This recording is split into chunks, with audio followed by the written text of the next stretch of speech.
आज मला अतिशय आनंद होतोय की प्राचार्य शिवाजीराव भोसले यांच्या स्मृतिप्रित्यर्थ जो पुरस्कार आपण देतो तो सुनील कुमार लवटे यांना आज आपण देतो आहोत.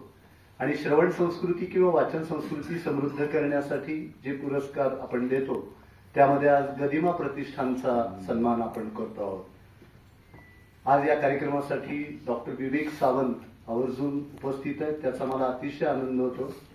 ते स्वतः महाराष्ट्र ज्ञान महामंडळाचे अध्यक्ष आहेत, म्हणजे ते महामंडळाचे प्रमुख सल्लागार आहेत. पण मला असं वाटतं की डॉक्टर विवेक सावंत हेच एक ज्ञान महामंडळ आहे.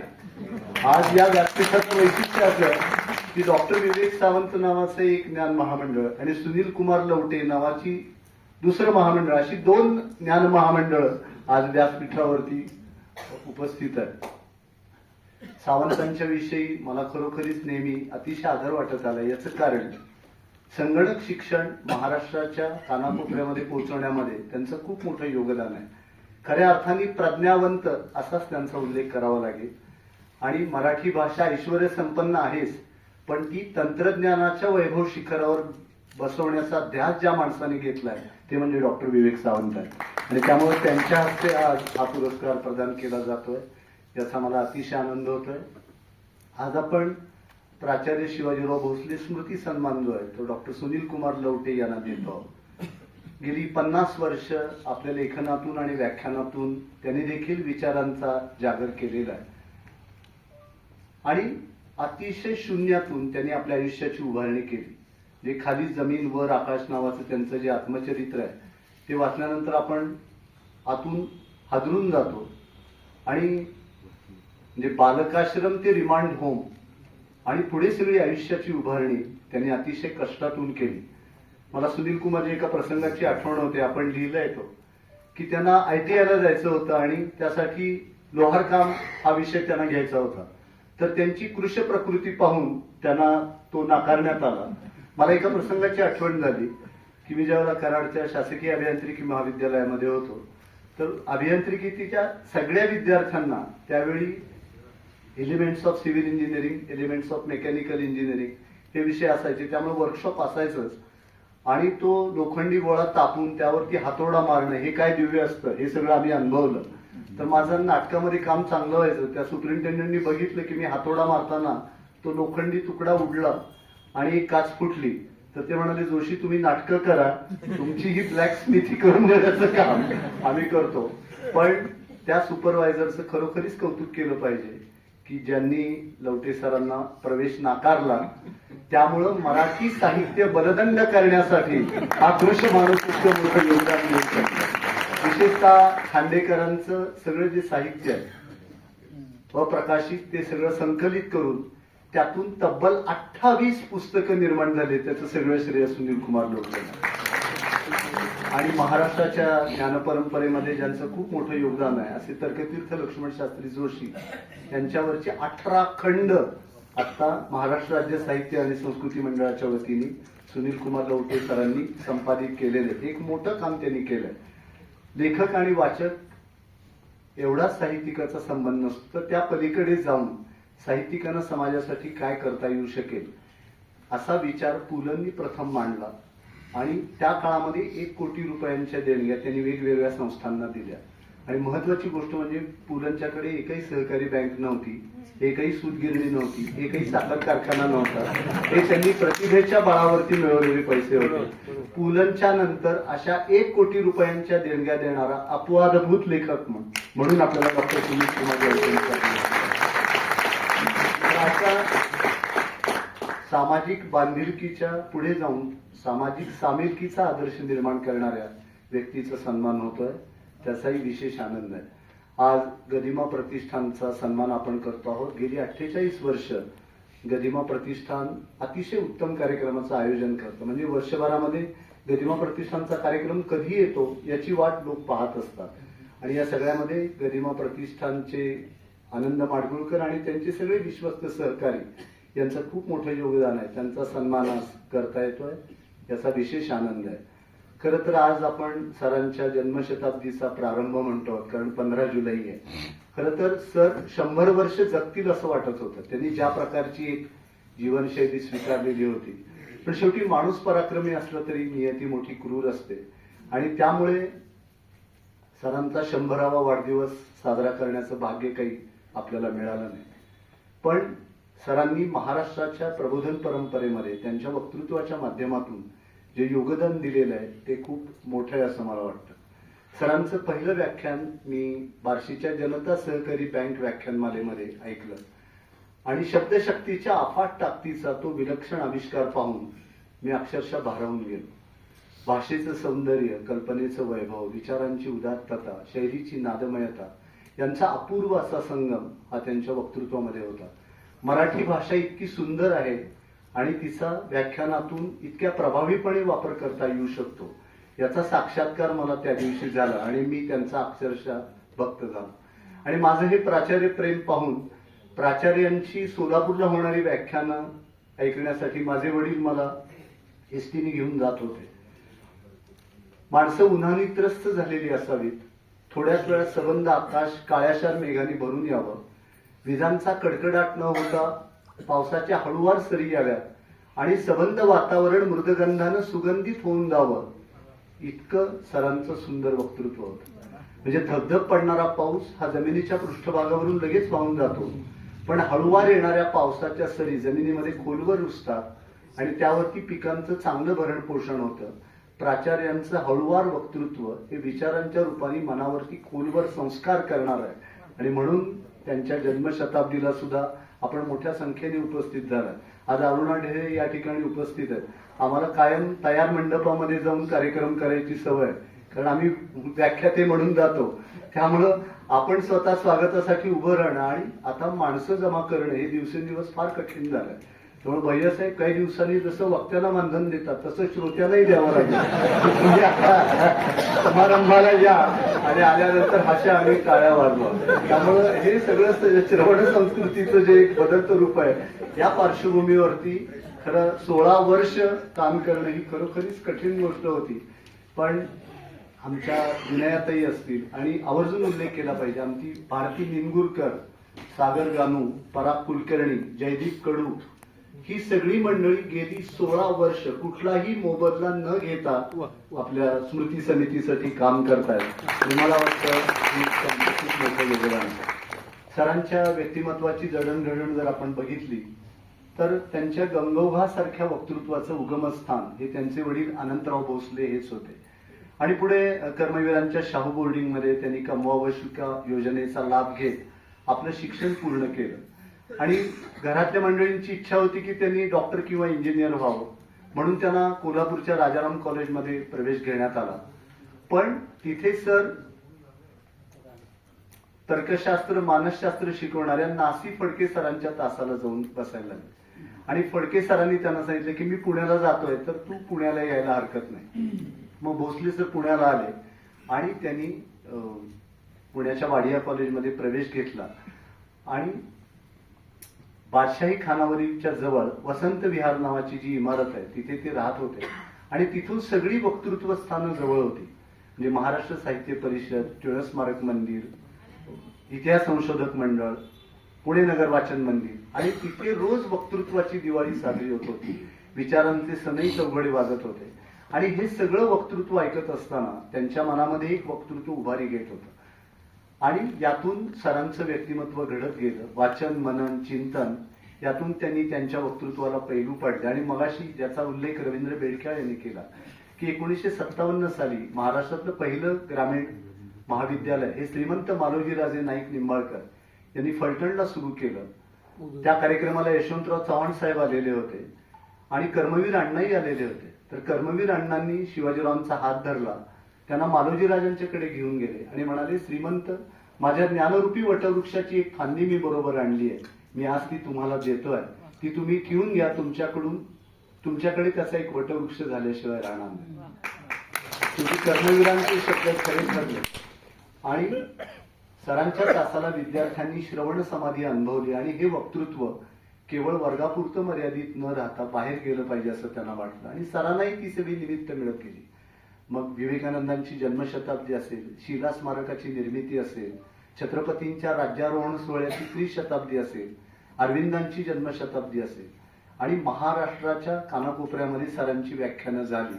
आपल्याला आश्चर्य वाटेल की शिला स्मारकाची ज्यावेळेला निर्मिती झाली त्यावेळेला 1 रुपयाला 1 कुपन अशी रीत होती. श्याम भुरके असतील तर आपल्याला सांगू शकतील. सरांच्या व्याख्यानातून 80 लक्ष रुपयांचा निधी त्यावेळेला जमा झाला होता. आणि त्यामुळं एका व्याख्यात्याची काय ताकद असते हे आपल्याला त्यातून लक्षात आल्याशिवाय राहणार नाही. तर आज जन्मशताब्दीच्या वळणावरती जे पुढील पिढीत येणारे वक्ते आहेत त्यांना सरांच्या जीवनातली कुठली महत्वाची सूत्र अंगीकारता येतील याचा ज्यावेळेला आपण विचार करतो त्यावेळेला सरांच्या जीवनातलं पहिलं महत्वाचं सूत्र असं मला वाटतं ते म्हणजे अव्यभिचारी जीवननिष्ठा आणि वक्तृत्वनिष्ठा. म्हणजे त्यांनी आपल्या तत्वांशी कधीही तडजोड केली नाही. आपल्या अटींवरती ते जगले. म्हणजे एका प्रसंगाचा आवर्जून उल्लेख केला पाहिजे की सरांना राष्ट्रपती पुरस्कार मिळाला आणि तो त्यांच्या गुणवत्तेच्या बळावरती मिळाला. आणि 8च दिवस अगोदर बाबासाहेब भोसले महाराष्ट्राचे मुख्यमंत्री झाले. पण आपला भाऊ मुख्यमंत्री आहे आणि आपण हा पुरस्कार स्वीकारतोय हे त्यांना प्रशस्त वाटलं नाही. ते त्या कार्यक्रमाला गेले नाही. दुसरी महत्वाची गोष्ट म्हणजे ज्या फलटणच्या मुधोजी कॉलेजमध्ये ते होते तिथे पुढे 25 वर्ष त्यांनी काम केलं. पण नावारूपाला आल्यानंतर अन्य महाविद्यालयांनी सुद्धा त्यांना निमंत्रणं दिली की तुम्ही पुण्यामध्ये या, मुंबईमध्ये या, तुमच्या कर्तृत्वाला एक मोठं अवकाश इथे मिळेल. सरांनी ते सगळं नाकारलं. आणि संजू भोसले यांच्याशी बोलताना नेहमी तो विषय निघतो. ते आमच्या भारतीय विद्यापीठाच्या फार्मसी कॉलेजचे विद्यार्थी रंजनाताई आणि ते दोघंही. आणि त्यामुळं नेमकी कुठली फार्मसी ते शिकले हे व्यासपीठावरती आपल्याला बघायला मिळत आहे. पण सांगायचा उद्देश असा की संजीव भोसले यांनी सांगितलं की बापूंनी एक फोन कुणालाही केला असता, काका मुख्यमंत्री आणि वडील महाराष्ट्रात एवढे नामवंत वक्ते, तर कुठल्याही कॉलेजमध्ये मेडिकलला ऍडमिशन मिळाली असती. पण सरांनी ते कधीही केलं नाही. त्यामुळे ही निष्ठा त्यांनी जी जोपासली ती मला खूप महत्वाची वाटते. सरांच्या जीवनातलं दुसरं महत्वाचं सूत्र मला वाटतं ते म्हणजे सातत्य. मी एकदा सरांना विचारलं की सर एवढी 50-50 वर्ष व्याख्यानं द्यायची, आम्हाला 15-20 वर्ष झाली तरी कंटाळा येतो आणि असं वाटतं की आज कार्यक्रम रद्द झाला असा संयोजकांचा फोन यावा. तर ते म्हणाले की मिलिंद, प्रत्येक व्याख्यान हे पहिलं व्याख्यान आहे असं समजून आपण दिलं तर आपल्याला कधीही कंटाळा येणार.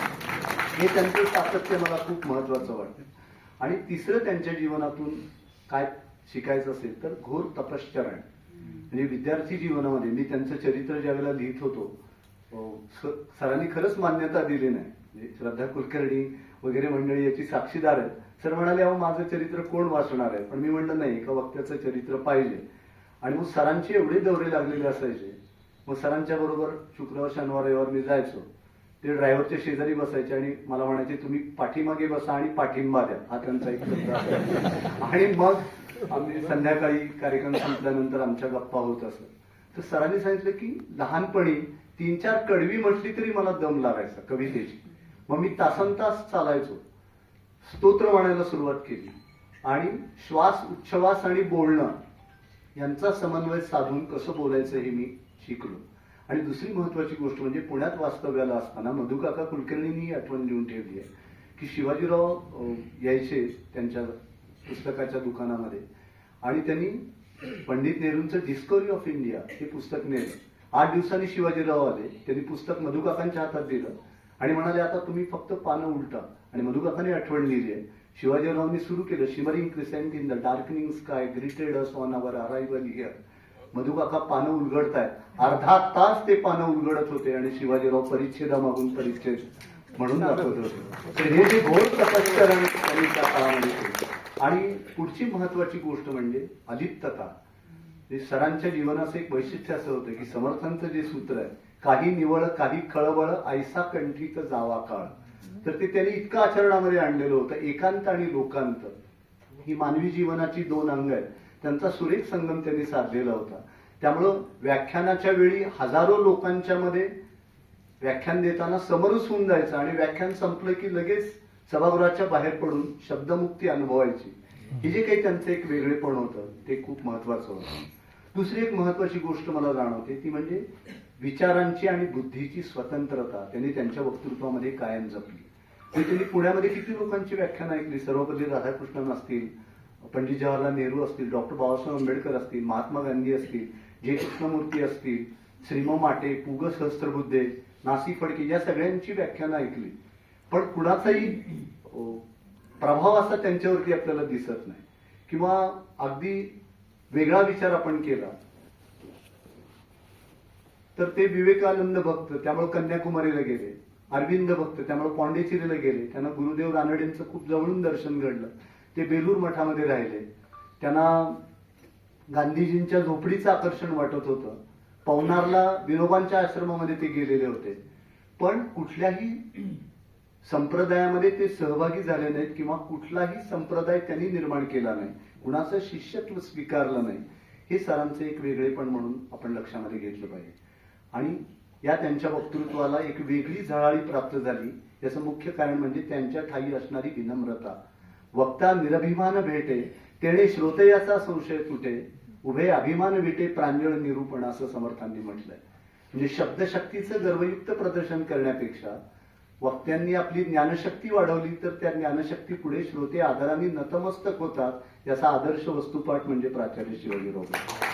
आणि त्यांनी तो केला. आपण बघितलं सध्याचं वक्तृत्व म्हणजे काय एक पात्री अभिनय करतायत का नाटक करतायत काय स्टँडअप कॉमेडी अशा पद्धतीने. पण आवाजामध्ये कुठेही चढ उतार नाही, अभिनिवेश नाही, आरडाओरडा नाही, तरी सुद्धा त्यांचा विचार हा सर्वत्र पोचत होता. ही गोष्ट खूप महत्वाची. आणि सगळ्यात पुढची महत्वाची गोष्ट अशी मला वाटते की त्यांनी केलेली शरीर साधना. म्हणजे तुम्हाला 1 तासाचं व्याख्यान द्यायचं असेल तर तुम्हाला किमान 10-12 तासाचा प्रवास करावा लागतो. स्वतःच्या वैयक्तिक आयुष्यातले, कार्यालयातले, कुटुंबातले सगळे ताण बाजूला ठेवून प्रसन्न मुद्रेनी सभेला सामोरं जावं लागतं. तर यासाठी जी एक शक्ती लागते ती सरांनी प्रयत्नपूर्वक मिळवलेली होती. आणि त्यासाठी मग योगासनं असतील, प्राणायाम असेल, मित आहार म्हणजे मेथीची भाजी, भाकरी, साधवरण, भात, तूप, लिंबू हे त्यांना मिष्टान्नासारखं वाटत होतं. तर या प्रकारची जीवनशैली ही सरांनी स्वीकारलेली होती. आणि त्यामुळं त्यांच्या वक्तृत्वाच्या यशाचं गमक हे आपल्याला इतक्या सूत्रामध्ये सापडेल असं मला वाटतं. आणि हे सगळं करत असताना साहित्य क्षेत्रामध्ये जे सगळे समकालीन आहेत त्यांच्याविषयी त्यांना कमालीचं ममत्व, जे वडीलधारे आहेत त्यांच्याविषयी कमालीचा आदर, जे वयांनी लहान आहे त्यांच्याविषयीचं कौतुक, हे सगळं सरांनी जपलं. म्हणजे मी भाग्यवान की मला खरं 3 शिवाजींचा खूप जवळून सहवास लावला. एक म्हणजे प्राचार्य शिवाजीराव भोसले, मृत्युंजयकार शिवाजी सावंत आणि आमचे डॉक्टर शिवाजीराव कदम. त्यापैकी शिवाजीराव सावंतांचा आणि सरांचा सुद्धा किती वेगळा स्नेह होता.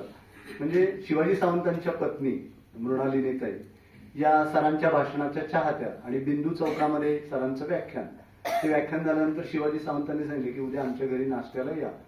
तर सर येतो म्हणाले आणि विसरून गेले. इकडे सावंतांनी सगळी तयारी केली, चहा, शिरा, पोहे, सर विसरून गेले. सरांना दुसऱ्या दिवशी आठवल्यानंतर सावंतांच्या घरी गेले तर सावंत बाहेर सायकल काढून शाळेला जायच्या तयारी. तर मग सरांना पाहिल्यानंतर सर म्हणाले येऊ का, तर सावंत म्हणाले आता मला या क्षणी तुम्हाला 2 कोल्हापुरी शिव्या द्याव्याशा वाटल्या. सर म्हणाले वाट कशाला बघताय, आता ताबडतोब देऊन टाका. आणि त्यामुळे असा त्यांचा स्नेह. पण शिवाजी सावंतांनी आणि सरांनी ते मनामध्ये कधी ठेवलं नाही. ज्यावेळेला सरांची मराठवाडा विद्यापीठाच्या कुलगुरुपदी निवड झाली, एक मोठं वादळ उठलं आणि सरांनी कशाला या भानगडीत पडायचा असा एक प्रवाह निर्माण झाला. तर मी फलटणला जाणार आहे असं समजल्यानंतर सावंतांनी माझ्याबरोबर चिठ्ठी दिली. आणि त्या चिठ्ठीमध्ये काय लिहिलं होतं माहितीये, राजे आपण औरंगाबादेहून हातापायानिशी सुखरूप परत या अटीवरती मी आपलं अभिनंदन करतो. तर सरांनी ते वाचलं, बाहेर ठेवून दिलं आणि मध्ये बरेच दिवस गेले. मग टिळक स्मारक मंदिरामध्ये मी, सावंत आणि भोसले आम्ही तिघही ग्रीन रूम मध्ये एकत्र होतो. तर सर नेहमी असं भिंतीकडे पाहत बोलायचे. म्हणजे त्यांना एखाद्या माणसाला घालवायचं असेल तर ठीक आहे असं म्हणायचे. ठीक आहे म्हणजे आता निरोप घ्यायला हरकत नाही, आता त्याचा एक साधा सरळ आलता.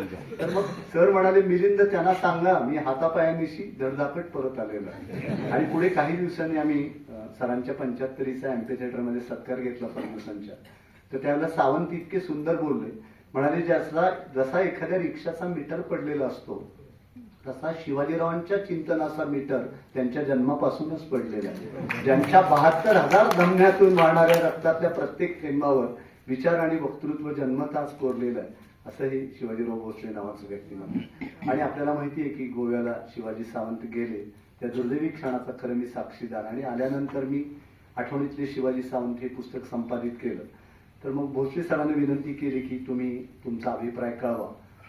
तर मग सरांचं पत्र आलं, ते मी उघडलं. टपोऱ्या हस्ताक्षरातलं ते पत्र वाचताना माझ्याही डोळ्यामध्ये आसू उभी राहिली. सरांनी त्या पत्रामध्ये लिहिलं होतं की आप्त स्वकीयांना जरबेत ठेवणारा हा उग्रगंभीर पुरुष प्रथमदर्शनी सर्वांना भयचकित करतो, पण थोड्याच वेळात बैठकीत स्नेहकस्तुरीचा गंध दरवळू लागतो आणि माणसे त्यांच्या पायाशी आणि पायी खुली होतात. देहाने घरात, मनाने कुरुक्षेत्रात आणि कल्पनेने श्रीकृष्णाच्या सहवासात वावरणारा हा माणूस थोरल्या महाराजांच्या दरबारात दाखल होतोच कसा? त्यांचा श्रीकृष्ण जर इंग्रजी अवतार घेऊन युरोपीय राष्ट्रात प्रकट झाला तर शिवाजीराव हा मराठी साहित्य सृष्टीतला न मावळणारा सूर्य ठरेल. आणि पुढे लिहिलं होतं, आजरा या गावाने आजवर गोडगऱ्यांनी भरलेले फणस आणि सुगंधी तांदूळ महाराष्ट्राला दिले, पण शिवाजीराव सावंत ही अनमोल भेट देऊन त्यांनी महाराष्ट्र लक्ष्मीस अलंकृत केले. आपल्या गावच्या ऋणातून मुक्त होण्यासाठी परत आलेले शिवाजीराव आजऱ्यातल्या एखाद्या पाण्यात असतील, गावकऱ्यांनी लक्ष ठेवा. एकमेकांच्या विषयीचा जो आदर व्यक्त करण्याची त्यांची रीत आहे, तर हे सगळं सरांनी खूप जपलेलं होतं. आणि आज सरांची जन्मशताब्दी साजरी होत असताना त्यांच्या पत्नी सुशीलाताई यांचं सुद्धा आवर्जून स्मरण केलं पाहिजे. कारण सर व्याख्यानाला जायचे, तापानी फणफणलेली मुलं 4-4 दिवस पत्नीच्या हवाली करून सरांना इतरांचे कार्यक्रम पार पाडावे लागत होते. त्यावेळेला झोपी गेलेली मुलं आणि एकाकीपण याखेरीज त्या माऊलीच्या आयुष्यात दुसरं काही होत नव्हतं, दुसरं नव्हतं. पतीच्या आयुष्यात होत गेलेल्या उत्तुंग स्थित्यंतरानं समग्र संसाराचा पसारा सांभाळत त्यांनी मूक प्रतिसाद दिला. त्यांच्या अबोल सोशिकपणाचा आधार घेत घेत एक खळाळता वेगवान वक्ता आकाराला आला. प्राचार्यांच्या विद्येचं आणि निसंगतेचं पाणी ज्यांनी संसाराच्या पाटातून वाहतं राहू दिल्यामुळे भोसले सरांच्या वैखरीचा मळा फुलत राहिला, त्या सुशीलाताईंचं स्मरण आपण या जन्मशताब्दी वर्षात केलं नाही तर ती कृतज्ञता ठरेल. म्हणून त्यांचं आपण स्मरण खरं केलं पाहिजे असं मला वाटतं. आज सरांची जन्मशताब्दी आपण साजरी करतो आहोत. आज वक्तृत्वाची काय अवस्था आहे ते आपण पाहतो आहोत. विधिमंडळामध्ये आपल्याला ते रोजच बघायला मिळतं. त्यामुळं एकीकडे व्यासपीठावरील चिंतनशील वक्तृत्वाची आज हानी होताना दिसते आहे, तर दुसरीकडे राजकारणामध्ये अर्थहीन वक्तृत्व उदंड रान माजवताना आज आपल्याला दिसत आहे. एकेकाळी या देशातले सगळे नेते हे उत्तम कवी, लेखक, तत्वज्ञ होते आणि त्यांचं वक्तृत्व देशाला एक दिशा दाखवत होतं. आज ती परिस्थिती राहिलेली नाही. पण व्यासपीठावरील चिंतनशील वक्तृत्वाची हानी होत असली तरी बोलण्याचं किंवा नेमक्या बोलण्याचं महत्व हे थोडंही कमी होणार नाही. म्हणजे गुजगोष्टी करण्यापासून ते कॉर्पोरेट जगतामध्ये उच्चरवात आपली भूमिका मांडण्यापर्यंत बोलणं हे सुरूच राहणार आहे. त्यामुळे बोलणं हा केवळ जगाच्या व्यवहारातील उपचाराचा भाग नाही. बोलण्यातून भाषा, साहित्य, समीक्षा, संस्कृती आणि पर्यायाने त्या समाजाचं उन्नयन होत असतं. त्यामुळं वाचिक अभिव्यक्तीकडे गांभीर्यानं पाहण्याची समाजाची मानसिकता आपण निर्माण करू शकलो आणि शब्दांच्या ताजवेतोल वापराविषयीचा आग्रह जर आपण धरू शकलो तर सरांना ते खरं अभिवादन ठरेल असं मला वाटतं. तेव्हा आपला